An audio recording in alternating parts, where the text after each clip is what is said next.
Hey guys, welcome back to the channel. I'm Luke Ness Monster. Today we do have a weekly Black Series news recap. This series on the channel where I recap everything that's happened in Star Wars: The Black Series over the last week, and there's a lot of stuff that's happened, so let's go ahead and just jump right into it. Real quick though, if you're not yet subscribed to the channel, make sure you go down and hit the like button and subscribe. We're actually running an April giveaway where we're going to be giving away one Imperial Crosshair Black Series figure, so if you are interested, make sure to go check out that giveaway. It is linked in the description, but you do have to be subbed to the channel to enter, so make sure to go check that video out. Anyway, on to the news. First up, we actually did get a just absolute ton of Star Wars: The Black Series reveals at Star Wars Celebration over the weekend, and I made about 4 to 5 to maybe even 6 videos on all of the reveals, so I'll go ahead and throw up the thumbnails right now and link all of those videos in the card, so make sure to go check those out. But there was a ton of reveals. There's so many that I'm not even going to talk about them in this video because it would be a super long video if I did, but a few of the really cool ones were a re-release of Jabba the Hutt, as well as a Force Ghost 3-pack. Both of those I did actually pre-order yesterday, so really happy about those. But yeah, ton of reveals, and I couldn't possibly cover them all in this video with the rest of the news, so make sure to go check those ones out right now. And another huge piece of Black Series news that came out the day before Celebration is that Hasbro is actually getting rid of plastic-free packaging and switching back to the, I guess, recycled plastic bubbles in their card backs, and as well as their actual boxes as well. So Black Series is switching back from the plastic-free packaging to the bubble packaging, so really excited about that. It's going to go back to normal, which I'm actually pretty excited about, but I did make another full video talking about this if you do want to see my full thoughts.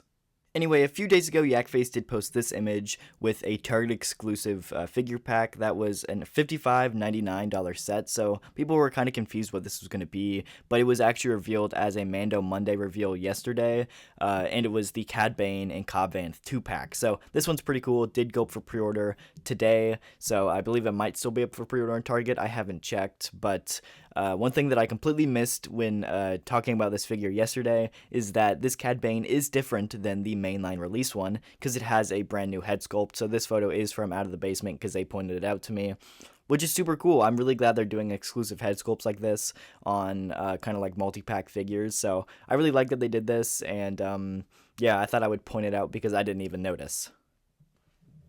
Next up, this is another thing from Celebration that I completely forgot to talk about, but Hasbro did pipeline a full another wave of 6 figures for the holiday line, and I didn't really talk about it, but this is one that I have mixed emotions about. I think the holiday line is alright. It's for some people and it's not for other people's. For me, it's not like for me.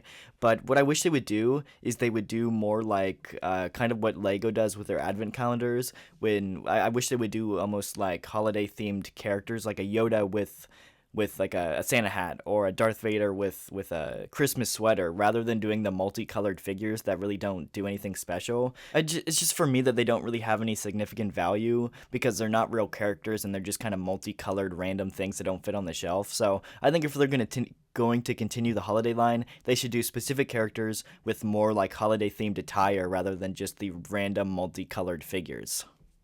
Next up, we do have some huge news out of AliExpress. AliExpress did actually announce 3 new knockoff clone troopers. We do have Commander Appo from, of course, Umbara Arc with the arrow on his helmet, as well as Phase 2 Jesse and Phase 2 Hardcase. Hardcase even comes with the Z6 rotary cannon, so these are pretty awesome. And these are also figures that Hasbro has not done in the 6-inch Black series, so they're also ones that I don't know if Hasbro will ever get to in the 6-inch Black series, kind of like Waxer and Boyle. So these are really huge if you are interested in getting these characters. From experience, the AliExpress knockoffs are pretty good. I mean, they hold up on their own, so it's one of those where I don't really condone picking up knockoffs, but I also don't think Hasbro is ever going to make these characters in their line, so it's a double-edged sword. You know, buy at your own will. I already picked them up for a review, of course, so make sure to stay tuned for that. But yeah, it's an interesting subject, but I think these ones look great, and I'm really happy that AliExpress is making these ones. I'm hoping they make an ARC Trooper mold next and give me an ARC Trooper 5s.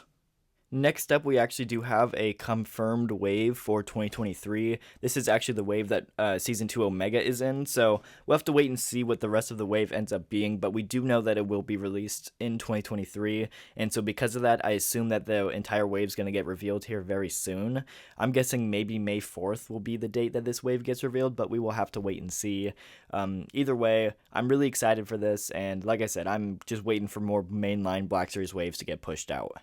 And so with this wave being announced at Celebration, we now have 2 unfinished waves. We obviously have that 2023 wave with Omega, as well as the Book of Boba Fett wave is what I'm calling it, which is still missing a figure. My guess is probably it's going to be that brand new Mando sculpt. We'll have to wait and see, but pretty excited about this, and both of these waves are estimated to release in 2023, but there is no confirmation. The Pike Soldier, kind of like Book of Boba Fett wave, might be 2024. We'll have to wait and see. But either way, both of these waves I believe are going to be in plastic free. Now, we haven't really seen images for the packaging for the Book of Boba Fett wave, so that one might be in the plastic packaging, but it's hard to say at this point. So I'm not sure if you guys remember this photo from a few weeks ago from Yakface, but I was speculating that a lot of these would be Clone Wars figures since the text he uses is yellow, and normally the text coincides with the color of the boxes, so I kind of just assumed that these would be Clone Wars figures, but Yakface did confirm that 3 of these guys ended up being part of the Bad Batch Walmart exclusive line that was revealed at Star Wars Celebration. And so Quick ended up being Hunter, Speedy ended up being Tech, and Fast ended up being Echo. Now, Wrecker and the Commando were not a part of these 6 code names, so we're not really sure what their code names are yet, but that still leaves 3 spots of these mystery code names that haven't been filled yet. One of them ended up being the Thick, which was actually Jabba the Hutt, which ended up being a Hasbro Pulse / Disney Store exclusive, so that still leaves 2 more code names left to be filled, and I'm not really sure what these figures are yet, but again, fingers crossed for some Clone Wars figures. We'll have to wait and see though. And just a reminder, all of these code names and everything like that is part of Yakface's master list up on his website, so make sure you go check him out. He is linked in the description, and I really wouldn't be able to do this without him, so big shout out to Yakface. Make sure to go check him out, and anyway, that is going to do it for the video. If you did enjoy, hit the like button and subscribe. Let me know down in the comments what you think about all this, and I'll see you guys in the next video.